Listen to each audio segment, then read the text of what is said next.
देखिए इस वीडियो में मैं आपको फंडामेंटल्स ऑफ फ्लूइड फ्लो से रिलेटेड टोटल 40 एमसीक्यूज़ कराऊंगा। ये पार्ट 1 है और इसका सेकंड पार्ट आपको फ्लूइड मैकेनिक्स की प्लेलिस्ट में मिल जाएगा। फ्लूइड काइनेमेटिक्स और फ्लूइड डायनामिक्स ये दोनों टॉपिक आपको इसी टॉपिक में देखने को मिल जाएंगे। पहला सवाल, if the fluid is ideal as per assumption of Bernoulli's theorem it means that pressure is constant, viscosity is zero, velocity is zero या फ्लो इज कांस्टेंट। तो बर्नौली थ्योरम में जो पहली अजम्पशन होती है वो ये होती है कि जो फ्लो है वो आइडियल होना चाहिए। तो आइडियल फ्लो जो होता है वो कुछ इस तरह का होता है कि उसकी एक तो विस्कोसिटी जीरो होती है, यानी वो नॉन विस्कस होता है, और दूसरा वो इनकम्प्रेसिबल होता है, यानी जब हम उसको दबाते हैं या उस पर प्रेशर अप्लाई करते हैं तो उसका वॉल्यूम चेंज नहीं होता है। ये दो चीज़ें जिसमें होती हैं वो आइडियल फ्लो माना जाता है। इनमें से यहाँ पे विस्कोसिटी के टर्म में लिखा हुआ है तो ऑप्शन बी सही हो जाएगा कि विस्कोसिटी इज़ ज़ीरो। बाकी तीनों चीज़ें रिलेटेड नहीं हैं। The Bernoulli's equation refers to the conservation of. तो बर्नौली इक्वेशन में जो है एनर्जी का कंजर्वेशन लगता है। कंजर्वेशन ऑफ एनर्जी में क्या होता है कि सारी एनर्जीज का सम जो है वो चेंज नहीं होना चाहिए। तो बर्नौली थ्योरम यही कहती है, in an ideal flow when the flow is steady and continuous the sum of potential energy, kinetic energy and pressure energy is constant along a streamline. तो ये जो तीन एनर्जी हैं, पोटेंशियल, काइनेटिक और pressure, जिनको नीचे लिखा भी है, पोटेंशियल यानी जेड जो हाइट से निकलती है, काइनेटिक यानी वी स्क्वायर अपॉन टू जी जिसमें वेलोसिटी का रोल होता है, और प्रेशर यानी पी अपॉन रो जी जिसमें प्रेशर आता है और डेंसिटी और ग्रेविटी भी आती है। तो इन तीनों का सम जो है वो कांस्टेंट रहना चाहिए। ये आपस में फ्लक्चुएट कर सकती हैं पर तीनों को जोड़ के एक जैसी वैल्यू मिलनी चाहिए। तो इसी को बोलते हैं conservation of energy. In the case of steady uniform flow of a fluid the acceleration is. तो स्टेडी यूनिफॉर्म फ्लो है। अब स्टेडी फ्लो वो फ्लो होता है जिसमें टाइम के साथ वेलोसिटी चेंज नहीं होती है। जैसे आप किसी एक जगह पर खड़े हो रखे हैं नदी में, और वहाँ पे सुबह, दिन, शाम को आप देख रहे हैं कि वेलोसिटी चेंज नहीं हो रही है। तो हम क्या देख रहे हैं कि टाइम के साथ वेलोसिटी कांस्टेंट है। तो जब वेलोसिटी कांस्टेंट होगी तो एक्सेलरेशन क्या होगा, जीरो। हालांकि यहाँ पे यूनिफॉर्म भी बोला गया है पर आप सिर्फ स्टेडी के टर्म में भी देखेंगे तो जीरो हो जाएगा। अब यूनिफॉर्म में क्या होता है कि यूनिफॉर्म में एक स्पेस ले लेते हैं हम। जैसे ये मान लीजिए कोई फ्लो है, तो स्टेडी के लिए तो हम किसी एक ही जगह पे ब्लॉक करके देखते हैं कि क्या यहाँ पे वेलोसिटी टाइम के साथ चेंज हो रही है या नहीं हो रही है। नहीं हो रही है तो स्टेडी है, और अगर हो रही है तो फिर वो अनस्टेडी हो जाता है। पर यूनिफॉर्म चेक करने के लिए एक डिस्टेंस लेना पड़ता है जिसको स्पेस भी बोलते हैं। अब हम इस फ्लो को यहाँ से यहाँ तक ऑब्जर्व करेंगे, फिर देखेंगे कि इसकी वेलोसिटी में चेंजेस आ रहे हैं या नहीं आ रहे। तब हम बताएंगे ये यूनिफॉर्म है या नॉन यूनिफॉर्म है। ठीक है, बाकी आगे सवाल काफ़ी मिलेंगे तो क्लियर हो जाएगा। तो अगर यहाँ पे स्टेडी यूनिफॉर्म फ्लो बोला गया है तो इसका मतलब ये है कि इस पर्टिकुलर रीजन में, ये जितना ये बीच में बना हुआ है, इतने में इसकी वेलोसिटी चेंज नहीं हो रही है। तो एक्सेलरेशन क्या हो जाएगा फिर, zero. The equation of continuity of flow is applicable when the. तो कंटिन्यूटी इक्वेशन में भी कुछ अजम्पशन होती हैं जैसे बर्नौली इक्वेशन में होती हैं। अब इसमें जो अजम्पशन होती हैं वो एक्चुअली यही हैं जो ऑप्शन में लिखी हुई हैं। एक तो फ्लो जो है वो वन डायमेंशनल होना चाहिए, 1D। जैसे किसी पाइप में फ्लो बहता है, जनरली तीन तरह की, जब इस हिसाब से हम कैटेगराइज करते हैं तो 1D, 2D और 3D फ्लो आता है। आगे उनके एग्जाम्पल भी मैंने इंक्लूड कर रखे हैं। तो कंटिन्यूटी इक्वेशन क्योंकि पाइप में फ्लो करता है तो वहाँ पे 1D फ्लो होना चाहिए। दूसरा है velocity is uniform over the cross section. अब यहाँ पे क्रॉस सेक्शन की बात कर रहा है। जैसे आप ये पढ़ते हैं ना कि यहाँ वेलोसिटी V1 है, यहाँ पे V2 है, इसमें नहीं कह रहा, वो एक ही जगह की बात कर रहा है। जैसे यही वाला पॉइंट पकड़ लीजिए, 1 1 वाला, ठीक है, ये मान लेते हैं 2 वाला है। तो 1 वाले का जो क्रॉस सेक्शन होगा जब आप इसको साइड से देखेंगे तो ये कुछ ऐसा दिखेगा। तो इसमें ऐसा नहीं होना चाहिए कि बीच में स्पीड ज़्यादा है, किनारों पे कम है, जो जनरली पाइप्स में होता है। ऐसा नहीं होना चाहिए। इसका अजम्पशन ये है कि वेलोसिटी पूरे क्रॉस सेक्शन में यूनिफॉर्म होनी चाहिए और फ्लो स्टेडी होना चाहिए, ये भी एक इसमें होता है। तो ये सारे ऑप्शन लिखे गए हैं उसी के अजम्पशन के regarding. The Bernoulli's equation is applicable to. अब बर्नौली इक्वेशन कहाँ एप्लीकेबल होती है? इसमें जो फ्लो है वो स्टेडी टाइप का होना चाहिए। तो उसके अलावा देखिए इसमें सारे दिखेंगे आपको अब। पहला तो यही है कि फ्लो आइडियल होना चाहिए, यानी नॉन विस्कस और इनकम्प्रेसिबल होना चाहिए। सेकंड है इररोटेशनल होना चाहिए। थर्ड है 1D होना चाहिए। फोर्थ है स्टेडी होना चाहिए। और पांचवा है फ्लो टेक्स यूनिफॉर्म वेलोसिटी। अब इनमें से जो ये स्टेडी वाला है और ये जो आइडियल वाला है, इससे ज़्यादा सवाल बनते हैं, ठीक है। तो यहाँ पे स्टेडी की टर्म में पूछा हुआ है। बर्नौली इक्वेशन तब एप्लीकेबल होगी जब फ्लो कैसा होगा? स्टेडी होगा। पहला इसलिए गलत है क्योंकि इनकम्प्रेसिबल होना चाहिए। तीसरा तो खैर दूसरे का ही उल्टा है। और चौथा हम देखते नहीं हैं यूनिफॉर्म वगैरह में, ठीक है। होना चाहिए तो यूनिफॉर्म हो फिर। For a steady ideal flow of a incompressible fluid the total energy at any point of the fluid is constant refers to. अब यहाँ पर बर्नौली इक्वेशन की डेफिनेशन लिखी हुई है। बर्नौली इक्वेशन जो है वो लिखी हुई है, तो वो अभी आपको बताई थी कि जैसे यहाँ पर देख सकते हैं कि ये पाइप फ्लो हो रहा है। अब यहाँ पे जेड जो है वो चेंज हो रहा है, ये पोटेंशियल एनर्जी यहाँ कुछ और थी, यहाँ कुछ और हो गई। और इसकी वजह से सिर्फ ये नहीं बदला, यहाँ पे हो सकता है V2 और V1 भी चेंज हो गए हों। P हो सकता है कांस्टेंट हो या हो सकता है बदल गया हो, लेकिन तीनों का सम जो है, यहाँ तीनों का सम और यहाँ तीनों का सम, ये इक्वल होगा। इसी को बोलते हैं कंजर्वेशन ऑफ एनर्जी। ये होता है बर्नौली इक्वेशन में। The equation of motion for laminar flow of a real fluid is known as. तो लैमिनार फ्लो के लिए हम नेवियर स्टोक इक्वेशन यूज़ करते हैं। ये कुछ इस तरह की होती है, Fg plus Fp plus Fb बराबर ma। अब इसमें जो G और P है, ग्रेविटी और प्रेशर फोर्स, ये तो सब इक्वेशन में आता है, पर बाद में जो चीज़ आती है उसके हिसाब से हम डिसाइड करते हैं कि ये कौन सी इक्वेशन है। तो जैसे यहाँ पर टर्बुलेंट फ्लो नहीं है, टर्बुलेंट फोर्स नहीं है Ft, तो इसमें सिर्फ विस्कस फोर्स है, और बाकी जो दो हैं वो तो हर फ्लो में होते हैं। तो ये लैमिनार फ्लो में ही पाए जाते हैं तीनों फोर्सेस, ग्रेविटी, प्रेशर और विस्कस। तो यानी ये वाली इक्वेशन कैसी हो गई? लैमिनार फ्लो के लिए हो गई, और इसका नाम होता है Navier Stokes equation. From the following assumption made in the derivation of Bernoulli's equation is incorrect. तो अब इनमें से गलत कौन सी है? तो फ्लो आइडियल होना चाहिए, ये ठीक है। फ्लो अनस्टेडी होना चाहिए, ये गलत है। और तीसरा भी सही है, इनकम्प्रेसिबल। चौथा भी सही है, इररोटेशनल। बी यहाँ पर ऑप्शन सही हो जाएगा। If the flow is assumed to be ideal, viscous force is zero, equations of motion are known as. तो ये वाला जो है ये यूलर्स इक्वेशन ऑफ मोशन है, जिसमें विस्कस फोर्स को जीरो कंसीडर कर लिया जाता है। इसमें सिर्फ और सिर्फ ये प्रेशर वाला और ग्रेविटी वाला फोर्स आता है, ठीक है। यूलर्स इक्वेशन में विस्कस भी इसमें जीरो हो जाता है। The type of flow in which the fluid particles move along well defined paths और stream line and all the stream lines are straight and parallel is known as. तो ऐसा किस में होता है जिसमें फ्लूइड पार्टिकल जो हैं एक वेल डिफाइंड पाथ में ट्रैवल करें या स्ट्रीम लाइन में करें? तो ये होता है लैमिनार फ्लो में। ये ऊपर जो पिक्चर है वो लैमिनार फ्लो की है, तो ये एक वेल डिफाइंड पाथ है, स्ट्रीम लाइंस भी कहते हैं हम इनको, और इसीलिए लैमिनार फ्लो को हम स्ट्रीम लाइन फ्लो भी कहते हैं, ठीक है। जबकि इसका जो अपोजिट होता है वो होता है टर्बुलेंट फ्लो। उसमें जो पाथ है किसी भी पार्टिकल का वो बिल्कुल भी डिसाइडेड नहीं होता, बिल्कुल भी वेल डिफाइंड नहीं होता, वो कहीं भी हो सकता है, जैसा कि पिक्चर में दिख ही रहा है। तो ये लैमिनार फ्लो हो जाएगा।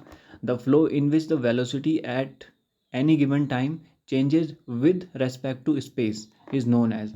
तो यहाँ पे कह रहा है कि चेंज होगी किसी स्पेस में। जैसे ये कोई दूरी मान लीजिए, यहाँ पे फ्लो हो रहा है, यहाँ से और यहाँ के बीच में देख रहे हैं, तो इस स्पेस में वेलोसिटी चेंज हो रही है, तो फिर नॉन यूनिफॉर्म हो जाएगा। अगर चेंज नहीं होती तब यूनिफॉर्म होता। ये रहा यूनिफॉर्म फ्लो का मतलब होता है कि वेलोसिटी जो है वो उस पर्टिकुलर स्पेस में चेंज ना हो। यहाँ पर देख रहे हैं विद रेस्पेक्ट टू डिस्टेंस, यहाँ पे हम टाइम के रेस्पेक्ट में नहीं देखते, यहाँ पे डिस्टेंस के रेस्पेक्ट में देखते हैं। वही ये डिस्टेंस के रेस्पेक्ट में देखेंगे कि वेलोसिटी बदल रही है या कांस्टेंट है। अगर बदल रही है तो नॉन यूनिफॉर्म, कांस्टेंट है तो यूनिफॉर्म। क्योंकि यहाँ पे बदल रही है तो नॉन यूनिफॉर्म हो जाएगा। In a steady flow local acceleration is zero, convective acceleration is zero, both are zero या नन इज़ जीरो। तो देखिए ये दोनों जो है, लोकल एक्सेलरेशन जो होता है इसमें हम ये देखते हैं कि वेलोसिटी जो है वो टाइम के रेस्पेक्ट में किस हिसाब से बदल रही है, लेकिन कन्वेक्टिव एक्सेलरेशन में हम ये देखते हैं कि वेलोसिटी डिस्टेंस के रेस्पेक्ट में कैसे बदल रही है। हालांकि यहाँ पे v की मल्टीप्लाई और हो जाती है, वो तो डेरिवेशन से समझ में आता है, पर जो बेसिक डिफरेंस है वो ये है कि लोकल एक्सेलरेशन में हम ये देखते हैं कि वेलोसिटी टाइम के रेस्पेक्ट में कैसे बदल रही है, del we upon del T, या डो वी अपॉन डो टी भी पढ़ते हैं इसे। और कन्वेक्टिव में यहाँ ये देखते हैं कि ये डिस्टेंस के रेस्पेक्ट में कैसे बदल रही है। तो स्टेडी फ्लो हम जानते हैं कि स्टेडी फ्लो किसी एक जगह पे देखा जाता है, किसी फ्लो में एक जगह पे खड़े होके टाइम के हिसाब से, टाइम के रेस्पेक्ट में। तो लोकल एक्सेलरेशन तो यहाँ पे जीरो होगा, क्योंकि यहाँ किसी एक जगह पे जो है वो वेलोसिटी नहीं बदलेगी टाइम के साथ। आप 2 घंटे बाद देखिए, 4 घंटे बाद देखिए, यहाँ पे नहीं बदलने वाली, क्योंकि स्टेडी फ्लो है। तो इस पर्टिकुलर जगह के लिए, या ये कहें कि स्टेडी फ्लो के लिए, del B upon del T तो हो जाएगा जीरो।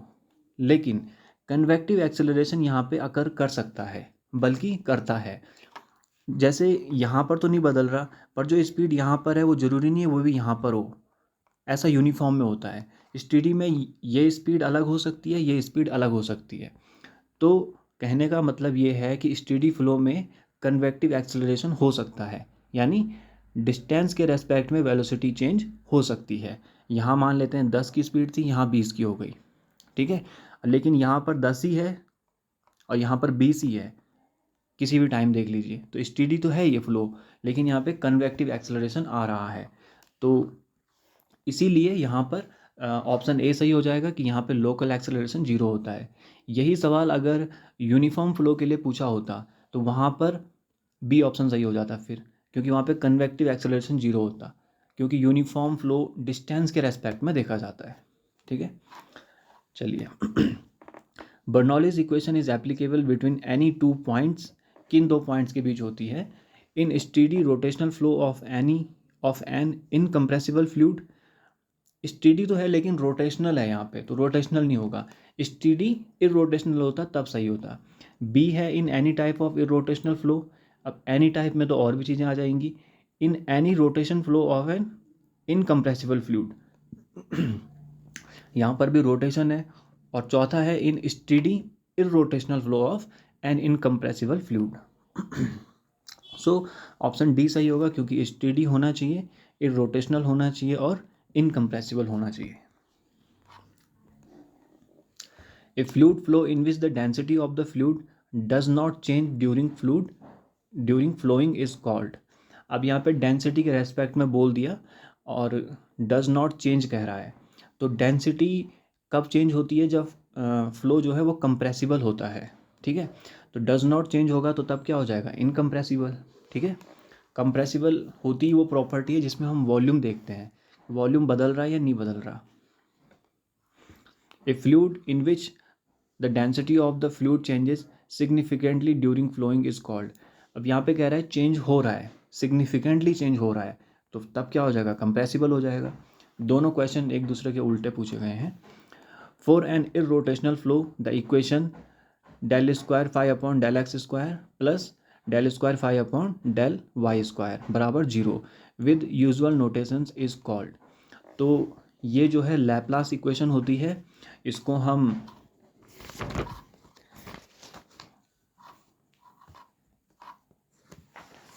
इसको हम वेलोसिटी पोटेंशियल के कॉन्सेप्ट में पढ़ते हैं, जिसको हम पोटेंशियल फंक्शन भी कहते हैं।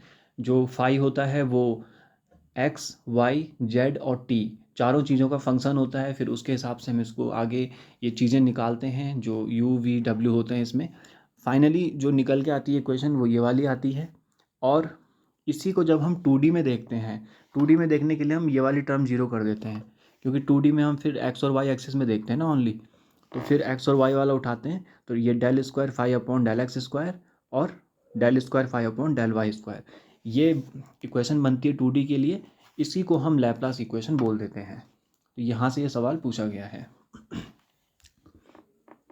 Bernoulli's equation will not be used in, कहाँ यूज नहीं होगी, venturi meter, centrifugal pump, orifice meter और पिटोट ट्यूब। तो ये जो ए, सी और डी हैं, ये एक्चुअली फ़्लो को मेज़रमेंट करने की डिवाइसेस हैं किसी न किसी रूप में। तो वहाँ पे हम बर्नौली इक्वेशन को यूज़ करते हैं। देखिए, बर्नौली इक्वेशन को हम डायनामिक्स में पढ़ते हैं, जहाँ पे हम मोशन ऑफ फ्लो को कंसीडर करते हैं। तो अब ये जो डिवाइसेस हैं, ये बनी इसलिए हैं ताकि हम फ्लो को मेज़र कर सकें, उसका डिस्चार्ज बता सकें। तो वहाँ पे इस इक्वेशन को यूज़ करते हैं, शुरुआत ही इससे करते हैं। लेकिन पंप जो है, ये कॉन्सेप्ट अलग है, इसको हम मशीन में पढ़ते हैं, वहाँ पे ये इक्वेशन यूज़ नहीं होती है। Which of the following is measured with the help of hot wire anemometer. तो जो सिर्फ एनीमोमीटर होता है, उसमें तो हम क्या लिखते हैं कि ये वेलोसिटी बताता है एयर की, विंड स्पीड। और जब हॉट वायर एनीमोमीटर हो तो ये हो जाएगा वेलोसिटी ऑफ फ्लूइड। ठीक है, ये फ्लूइड को मेज़र करने की जो डिवाइसेस होती हैं, उन्हें हम फ्लो मीटर कहते हैं। ठीक है, flow can be measured in a variety of ways. The common types of flow meters with industrial application are listed below. तो ये फ्लो मीटर्स हैं सारे, जैसे ऑब्स्ट्रक्शन टाइप। इसमें जो एफ वाला है वो देख सकते हैं एनीमोमीटर, इसी को हॉट वायर एनीमोमीटर बोला गया है। ठीक है, तो ये सारी डिवाइसेस हैं और इन्हीं में से कोई एक यहाँ पर दे रखा है। ये कोरियोलिस फोर्स वाला जो है, ये भी आगे है एक क्वेश्चन, इस पर भी आपको देखने को मिल जाएगा। When various fluid particles move in zigzag paths flow is called. अब जिगजैग पाथ है तो ऐसा लैमिनार में तो नहीं होगा। ये एक्चुअली क्वेश्चन लैमिनार और टर्बुलेंट के रेस्पेक्ट में पूछा गया है, तो इसका सही आंसर होगा टर्बुलेंट फ्लो, क्योंकि उसमें फ्लो जो है वो बिल्कुल भी एक पाथ पे नहीं होता, इधर उधर भागते रहते हैं पार्टिकल। ठीक है, तो ये टर्बुलेंट फ्लो हो जाएगा। When a fluid mass rotates without any external force being impressed on it, then it is called as। तो अब देखिए, यहाँ पर बोला गया है कि विदाउट एनी एक्सटर्नल फोर्स। अब दो तरह के वोर्टेक्स मोशन होते हैं। वोर्टेक्स मोशन तो असल में वो होता है जब फ्लूइड जो है वो घूमता है चारों तरफ कहीं पर भी। ठीक है, जैसे आपने देखा होगा टॉर्नेडो वगैरह जब आता है तो वो भी उसी चीज़ में आती है, हालांकि उसमें वाटर हो ना हो अलग चीज़ है। तो वोर्टेक्स मोशन में तो ये है जब कोई चीज़ घूमे। हम फ्लूइड पढ़ रहे हैं तो हम फ्लूइड की बात करेंगे। अब इसमें जो दो टाइप के फोर्सेस आते हैं वो हैं फ्री और फोर्स्ड। ठीक है, दो टाइप के मोशन जो आते हैं। तो जब ये कहेगा कि कोई एक्सटर्नल फोर्स नहीं लग रहा है, विदाउट लिखा हुआ है ना, तो तब वो फ्री वोर्टेक्स हो जाएगा। ठीक है, जैसे वाश बेसिन में होता है, वाश बेसिन में कोई एक्सटर्नल फोर्स नहीं लग रहा होता है, इसलिए वहाँ पे फ्री वोर्टेक्स मोशन होता है। जब वॉश बेसिन फुल भर जाता है तो तब जब वो पानी नीचे जाता है तो तब आप देखेंगे वहाँ पे फ्री वोर्टेक्स होगा। लेकिन जैसे वॉशिंग मशीन है, तो वॉशिंग मशीन में जब नीचे मोटर घूमती है तो जो सबसे नीचे प्लेट लगी होती है बॉटम में, जब वो घूमती है तो वहाँ पे एक्चुअली एक्सटर्नल फोर्स लग रहा होता है, तो इसीलिए वॉशिंग मशीन में फोर्स्ड वोर्टेक्स मोशन हो जाता है। तो ये दो बेस्ट एग्जाम्पल हैं इनको समझने के। The losses are more in which type of flow. तो जिसमें फ़्लो जो है वो जेंटली फ़्लो कर रहा है, जैसे लैमिनार में, तो वहाँ पे तो लॉसेस कम होंगे। और टर्बुलेंट में क्या होता है कि उथल पुथल ज़्यादा होती है, तो वहाँ पे लॉसेस ज़्यादा होंगे। तो हम इस कॉन्टेक्स्ट में आंसर दे सकते हैं। For a two dimensional flow the stream function is given by five बराबर 2xy, the velocity at a point 3 4 is equal to. तो यहाँ पर वेलोसिटी बतानी है। अब ये जो साई है ये दे रखा है 2xy। ठीक है, साई है ये, फाई नहीं है। तो अब देखिए, जो u होता है इसमें हम साई को x के रेस्पेक्ट में डिफ्रेंशिएट करेंगे, y को कांस्टेंट मान के। तो 2y आ जाएगा, x का 1 हो जाएगा डिफ्रेंशिएशन, और y की जगह 4 रखेंगे तो ये फिर 8 हो जाएगा। ये 4 रखेंगे इस पॉइंट से 3 4 से। फिर इसी तरह से जो v है उसमें हम साई को y के रेस्पेक्ट में डिफ्रेंशिएट करते हैं x को कांस्टेंट मान के। फिर यहाँ पे 2x आ जाएगा, फिर ये 6 हो जाएगा। और जो वेलोसिटी होती है वो इन दोनों के स्क्वायर का रूट होता है, या ये कह सकते हैं जो वेलोसिटी का स्क्वायर है वो U square plus V square के बराबर होता है। ठीक है, इनका भी स्क्वायर कह सकते हैं हम, इनका भी स्क्वायर होता है। ठीक है, बात एक ही है। यहाँ पे वैल्यूज पुट करेंगे तो ये आ जाएगा 10 मीटर पर second. When the water drawn from the central hole made in vast hand basin, the type of flow of water is। तो vast hand basin में मैंने आपको बता दिया फ्री vortex होगा।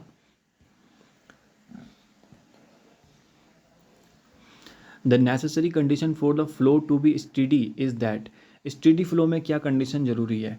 The velocity does not change from place to place. ऐसा तो नहीं है, प्लेस टू प्लेस चेंज हो सकती है। The velocity is constant at a point with respect to time. बिल्कुल ये सही है, वेलोसिटी कांस्टेंट होनी चाहिए किसी एक पॉइंट पे विद रेस्पेक्ट टू टाइम। और तीसरा गलत है क्योंकि वेलोसिटी चेंजेस लिखा हुआ है। ए pipeline gate trapped from 500 mm diameter to 250 mm diameter. The water is flowing at a rate of 6.4 meter cube per second from this pipe. Find the velocity of water at the smaller end. तो ये continuity equation में पढ़ते हैं हम इस तरह से, पहले 500 डाया था, फिर यहाँ पे 250 हो गया, इस तरह से, ठीक है। तो इसका सॉल्यूशन ये है कि जो डाया दे रखा है उसकी मदद से हम एरिया निकाल सकते हैं। पर क्योंकि यहाँ पर देखिए किसी एक एंड पे पूछ रहा है, बी एंड पे पूछ रहा है एक्चुअली, वो जहाँ पे डाया कम है वहाँ पे हमको वेलोसिटी बतानी है। तो A1 V1 वाला कॉन्सेप्ट, जो A1 V1 बराबर A2 V2 है, वो डायरेक्ट नहीं लगाएंगे हम। यहाँ पर एक्चुअली क्या है कि डिस्चार्ज तो हमें दे ही रखा है। अब डिस्चार्ज जो होता है वो कांस्टेंट होता है, यहाँ पर भी उतना ही डिस्चार्ज होगा, यहाँ पर भी इतना ही होगा, क्योंकि कोई लीकेज तो हो नहीं रहा, ना ही कोई पानी ऐड हो रहा है, तो डिस्चार्ज तो सेम होगा। और जो सेकंड वाला एंड है, बी वाला एंड, जहाँ पे डाया कम है, वहाँ पे हमें डाया तो पता ही है, डाया पता है यानी हमें एरिया पता है। तो जब हमें डिस्चार्ज भी पता है और जब हमें एरिया भी पता है तो हम वेलोसिटी निकाल सकते हैं, Q बराबर A/V से। तो इसलिए वो डायरेक्ट वो वाला लगाना थोड़ा लेंथी पड़ेगा। तो यहाँ पर हम क्या करेंगे, जो डाया हमें दे रखा है उसकी मदद से एरिया निकाल लेंगे, और जब ए निकल जाएगा तो Q बराबर AV लगा के Q की जगह रखेंगे 6.4, एरिया जो निकल के आएगा वो रखेंगे, और वहाँ से V आ जाएगा 130 मीटर पर सेकेंड। ध्यान क्या रखना है, जो डाया है वो mm में दे रखा है, तो उसको मीटर में बदलना ज़रूरी है, क्योंकि जो डिस्चार्ज है वो मीटर क्यूब पर सेकेंड में है, तभी जो वेलोसिटी है वो मीटर पर सेकेंड में आएगी। If velocity potential exist the flow should be. अब यानी यहाँ पर ये पूछ रहा है कि वेलोसिटी पोटेंशियल वाले केस में जो फ्लो है वो कैसा होना चाहिए।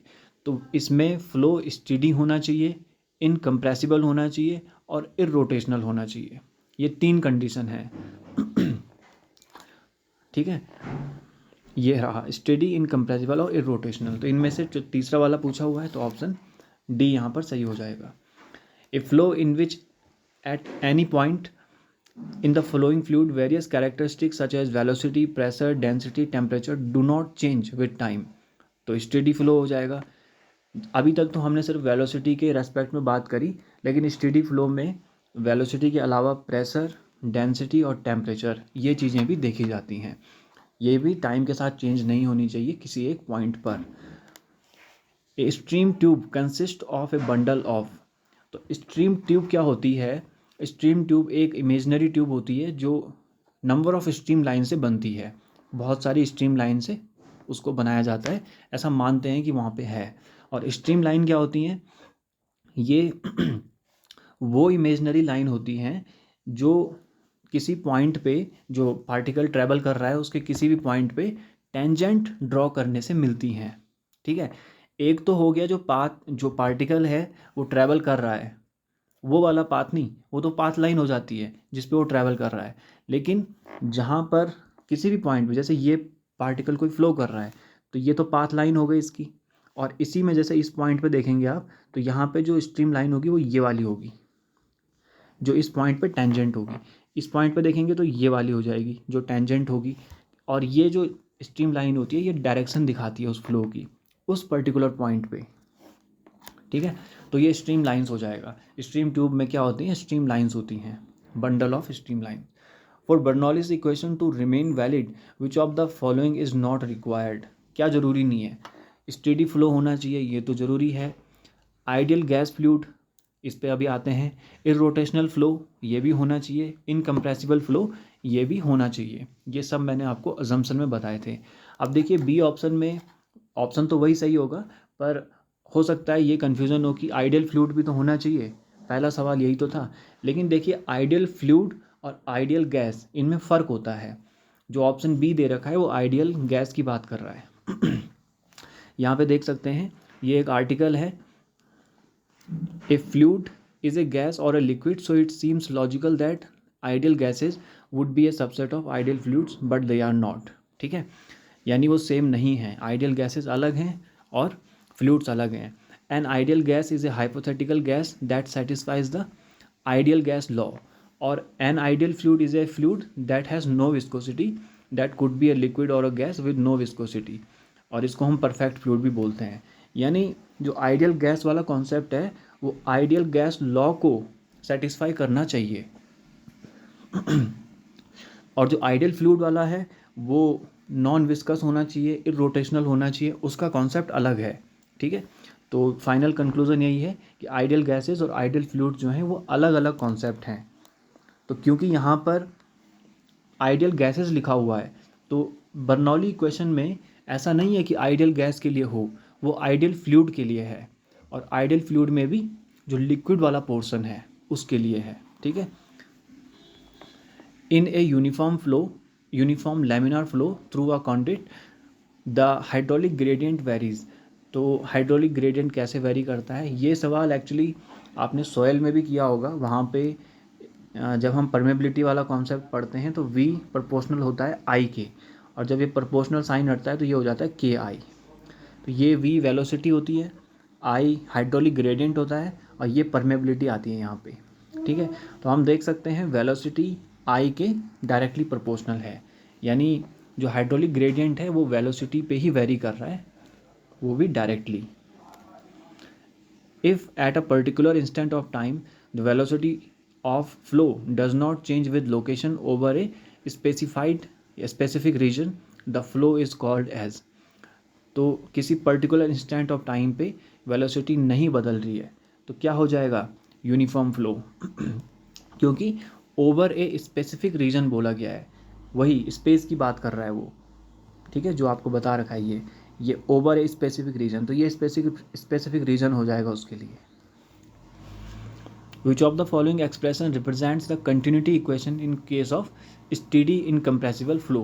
तो अब देखिए जो कंटिन्यूटी इक्वेशन है वो उसकी शुरुआत हम करते हैं कंजर्वेशन ऑफ मास से, कि जितना मास आ रहा है उतना ही जा रहा है, और जो कॉन्सेप्ट यूज़ करते हैं वो वेलोसिटी पोटेंशियल वाला ही करते हैं, क्योंकि जो फाई है वो x, y, z और t इन चारों का फंक्शन होता है। तो इन चारों के रेस्पेक्ट में जब देखते हैं तो टाइम के रेस्पेक्ट में हम डेंसिटी देखते हैं del rho upon del T, इसी तरह से इसमें जब x का देखेंगे तो del rho U upon del X हो जाएगा, y में डेल v हो जाएगा और z में डेल w हो जाएगा, ठीक है। हो सकता है यहाँ पे डायरेक्ट समझ में ना आए क्योंकि पूरा डेरिवेशन है अपने आप में, पहले इसमें जुड़ा हुआ है ना कुछ, तभी समझ में आता है। तो फिलहाल आप ये देखिए कि क्योंकि जब इनकम्प्रेसिबल फ्लो होता है तो इनकम्प्रेसिबल का मतलब होता है कि वॉल्यूम चेंज नहीं हो रहा है, वॉल्यूम चेंज नहीं हो रहा है तो डेंसिटी कांस्टेंट होगी फिर, क्योंकि डेंसिटी वॉल्यूम पर डायरेक्टली डिपेंडेंट होती है। तो अगर वॉल्यूम चेंज नहीं होगा तो रो भी चेंज नहीं होगा, तो रो कैसा हो जाएगा, कांस्टेंट। तो कांस्टेंट का डिफ्रेंशिएशन जीरो होता है, तो del rho upon del T तो हो जाएगा जीरो, बाकी जो तीन टर्म बची उन तीनों में से हम रो को कॉमन लेंगे और उसको उधर भेज के जीरो कर देंगे। तो फाइनल इक्वेशन जो मिलती है वो मिलती है del you upon del x plus del we upon del Y plus del W upon del Z. 2D के लिए पूछेगा तो डब्ल्यू वाली टर्म हटा देंगे, यहाँ पे पूरा ही पूछा हुआ है। Euler's equation of motion represents, तो यूलर इक्वेशन में मैंने आपको बताया था कि F G plus F P बराबर एम ए होता है, यानी gravity force plus pressure force बराबर एम ए। तो ये एक्चुअली ये जितनी भी इक्वेशन है, नेवियर स्टोक, यूलर, रेनॉल्ड भी होती है एक, इस तरह से ये सारी जो हैं ये न्यूटन के सेकंड लॉ ऑफ मोशन पे ही से ही निकाली गई हैं, ठीक है, जिसमें एम ए आता है साइड में, राइट साइड में m a mass into acceleration, ठीक है, Newton second law of motion हो जाएगा। For a flow of velocity components are given by u बराबर दे रखा है lambda x y square minus x cube y square, and v बराबर दे रखा है x square y cube minus 3y square. What is the value of lambda for the possible flow field which includes steady incompressible flow. अब क्योंकि steady incompressible flow बोल दिया तो हम डायरेक्ट इक्वेशन यूज़ करेंगे। अब देखिए u और v तो वही लिखे हुए हैं जो आपको दे रखे हैं, और स्टेडी इनकम्प्रेसिबल फ्लो में जो इक्वेशन आती है वो आती है del you upon del x plus del we upon del Y plus del W upon del z. तीसरा नहीं ले रखा है क्योंकि यहाँ पे सिर्फ यू और वी दे रखे हैं, यानी यहाँ पे 2D फ्लो की बात हो रही है। और यहाँ पर जो ये del you upon del x है, इसको अलग से निकाला गया है, फिर मैंने मतलब अलग से निकाल रखा है, और del we upon del y को भी अलग से निकाल रखा है। देखिए यू वाले केस में जो दे रखा है यू की वैल्यू, इसको रहने देते हैं, जो यू दे रखा है उसको हम एक्स के रेस्पेक्ट में डिफ्रेंशिएट करेंगे वाई को कांस्टेंट मान के, तो तब ये आएगा lambda y square minus 3x² y square. और वी वाले केस में जो v दे रखा है उसको y के रेस्पेक्ट में डिफ्रेंशिएट करेंगे x को कांस्टेंट मान के, तो तब ये आ जाएगा 3x² y square minus 9y²। ये जो दोनों वैल्यूज़ आई इनको पहली इक्वेशन में पुट करेंगे, और जो कटेगा उसको काट देंगे, बाकी बचेगा लैम्डा बराबर 9, और यही हमें निकालना था। सो ऑप्शन डी यहाँ पर सही हो जाएगा।